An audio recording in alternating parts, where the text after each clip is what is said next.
नमस्कार दोस्तों, हर हर महादेव। अगर आप भी अपने पूजा घर में इन दो मूर्तियों को पास पास रखते हैं तो सावधान हो जाइए। आज की वीडियो में हम जानेंगे कि अगर इन दो पूजा घर में मूर्तियों को आसपास रखते हैं तो आपके साथ कुछ भी गलत हो सकता है, या दोनों जो मूर्तियां उनको भूल कर भी कभी आसपास नहीं रखनी चाहिए। नहीं तो आपको भयंकर वास्तु दोष भी लग सकता है, जिससे शायद ही उसका निवारण हो पाए। हाँ दोस्तों, इससे आपको कंगाली का सामना भी करना पड़ सकता है। तो बिल्कुल भी देर ना करें, इस वीडियो को देखें और पसंद आए तो वीडियो को लाइक और चैनल को सब्सक्राइब भी ज़रूर करें और कमेंट बॉक्स में हर हर महादेव ज़रूर लिखें।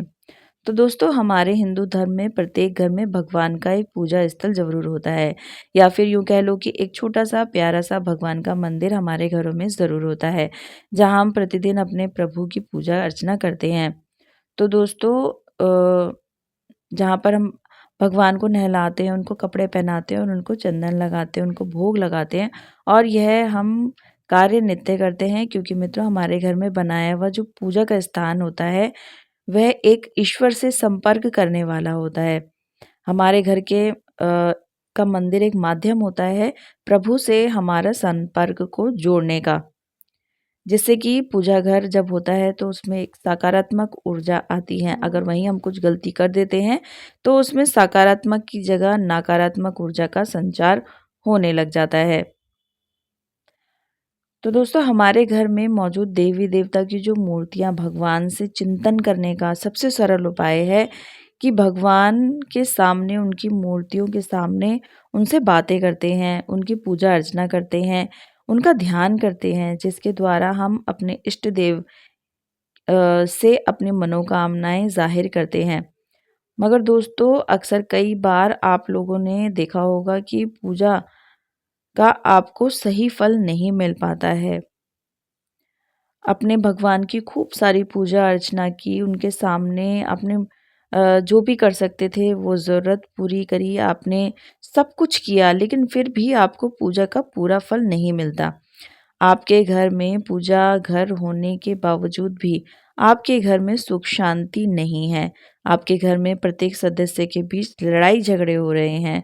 किसी न किसी बात को लेकर, चाहे छोटी हो या बड़ी, अ, बहुत देर तक कहा-सुनी होती है, बहस होती है, हर सदस्य में विवाद हो जाता है। तो आपको बता दें कि इसके पीछे सबसे बड़ा कारण आपके घर का वास्तु दोष है। वास्तुशास्त्र के अनुसार कहा जाता है कि घर में उत्पन्न होने वाले सभी अशुभ संकेत और नकारात्मक वातावरण का कारण मंदिर में रखी हुई जाने वाली भगवान की मूर्तियां भी हो सकती हैं। आप सब तो ये समझते होंगे कि हमारे मन में आया हम भगवान की वही मूर्ति उठाकर ले आते हैं, अपने मंदिर में लगा देते हैं। लेकिन आपको थोड़ा-सा सचेत रहने की ज़रूरत है कि भगवान की मूर्ति रखने से पहले आपको थोड़ा ध्यान देना होगा, या फिर आपके घर के मंदिर का निर्माण अगर वास्तु के हिसाब से नहीं किया गया है तो आपके जीवन में वास्तु दोष आ सकता है। तो दोस्तों, इन सभी चीज़ों को दूर करने के लिए अपने घर में वास्तु के नियमों का पालन ज़रूर करना चाहिए, जो कि सभी दोषों से उससे आपको मुक्ति।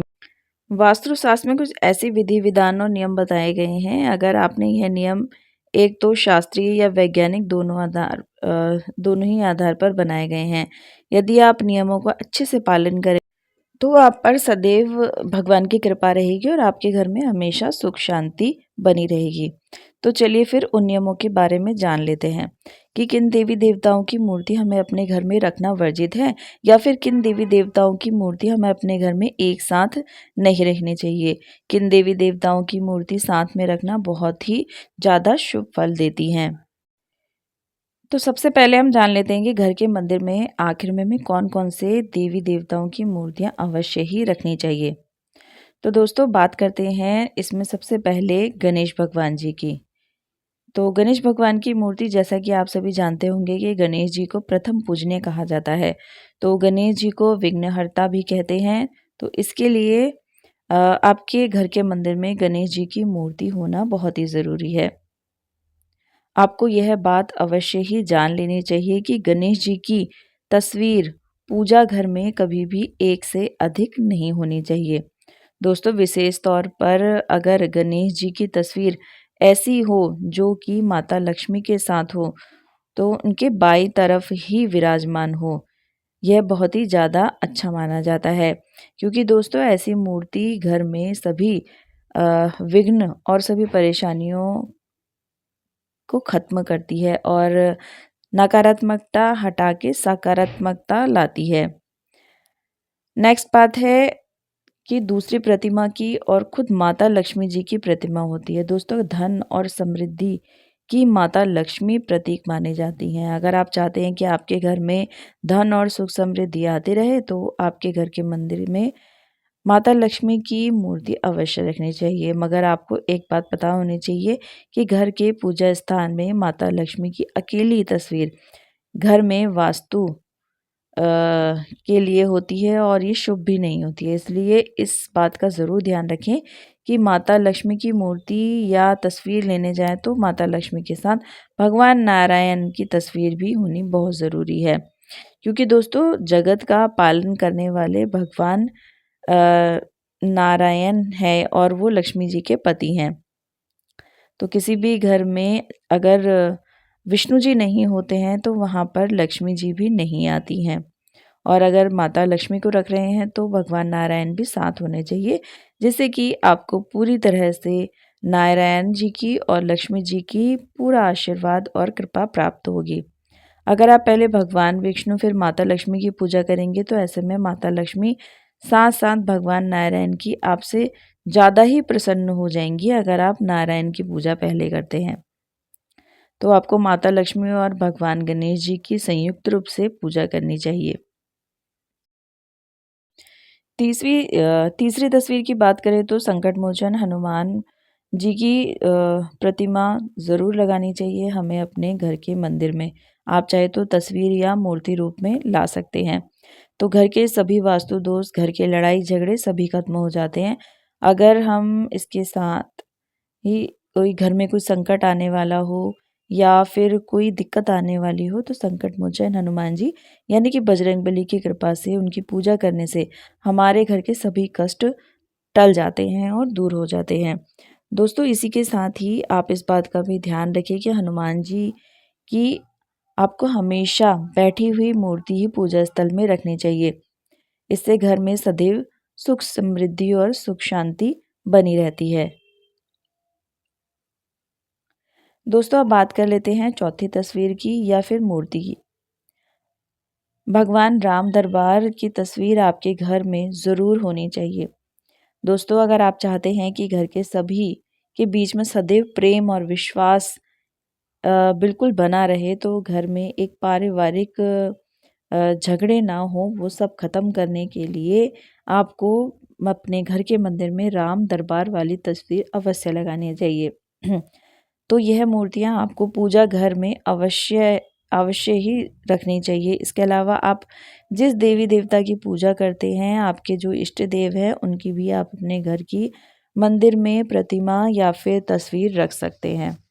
और एक बात का ज़रूर विशेष रूप से ध्यान रखना है कि आपको कभी भी अपने पूर्वजों की या फिर मृत माता पिता की, अपने गुरुओं की तस्वीर को कभी भी भगवान के मंदिर में नहीं लगाना चाहिए, क्योंकि दोस्तों ऐसा करने से हमें घोर पाप लगता है। क्योंकि हम तो एक इंसान हैं और वो भगवान हैं। अगर हम अपने पूर्वजों को भगवान के समान दर्जा देंगे तो यह गलत होगा। हाँ, हम ये नहीं कह रहे कि वह पूजनीय नहीं है। आप परिवार के जो पूर्वज हैं उनकी फ़ोटो आप हो, जैसे माता-पिता हो गए या दादी-दादी हो गए या फिर कोई गुरु हो गए जो पूजनीय हैं, आपको उनकी तस्वीर को घर के मंदिर में नहीं बल्कि अपने घर के मंदिर से बाहर कहीं और भी नहीं लगा सकते हो, उसमें कोई भी दिक्कत नहीं है। तो दोस्तों अब जान लेते हैं कि आखिर में घर के मंदिर में हमें किन-किन देवताओं की तस्वीर को भी एक साथ नहीं लगाना चाहिए। तो दोस्तों पूजा घर में यह तस्वीर या मूर्ति एक साथ होती हैं तो इससे घर में राजयोग बनता है। मित्रों अगर घर में अपने घर के पूजा घर में कुछ मूर्तियों के साथ कुछ समय मूर्तियों को भी रख देते हैं तो यह यकीन मानिए कि उससे आपकी किस्मत यकीनन ही बदल जाएगी और देखते ही देखते हमारे जीवन की सारी कंगाली धीरे धीरे खत्म होने लग जाएगी। तो इसमें सबसे पहले अगर हम किसी मूर्ति की बात करें तो आप भगवान श्री कृष्ण के भक्त हैं और उनकी मूर्ति घर के मंदिर में रखते हैं, तो उसके साथ आपको राधा रानी की मूर्ति भी अवश्य ही रखनी चाहिए। अगर आप देखो दोस्तों, भगवान श्री कृष्ण की लड्डू गोपाल के रूप में पूजा करते हैं, तो राधा रानी की मूर्ति रखो या ना रखो वह आपकी मर्जी है। लेकिन अगर आप भगवान श्री कृष्ण का बड़े रूप में थे, जब वो वाले स्वरूप रखते हैं, तो भगवान कृष्ण की मूर्ति अपने घर में रखते हैं, तो उसके साथ राधा रानी का होना भी बहुत ज़रूरी है। क्योंकि दोस्तों कहा जाता है कि जहाँ पर राधा रानी होती है वहाँ पर भगवान श्री कृष्ण खुद ही खुद चले जाते हैं। दोस्तों अगर हो सके तो आप भगवान श्री कृष्ण और राधा रानी की जुड़ी हुई मूर्ति ही खरीद लाएं और उसकी पूजा करें, क्योंकि यह मूर्ति जो है प्रेम की मूर्त है। और जिस घर में उनकी तस्वीर या मूर्ति लगी होती है, उसे घर में पति पत्नी में या बाप बेटी में, माता पिता में या फिर परिवार के सदस्य की समस्या में कोई लड़ाई झगड़ा नहीं होता। उनके बीच में सदैव ऐसे ही भगवान कृष्ण और राधा रानी की तरह प्रेम बना रहता है और उसमें घर में सदैव धन धान्य में वृद्धि होती रहती है।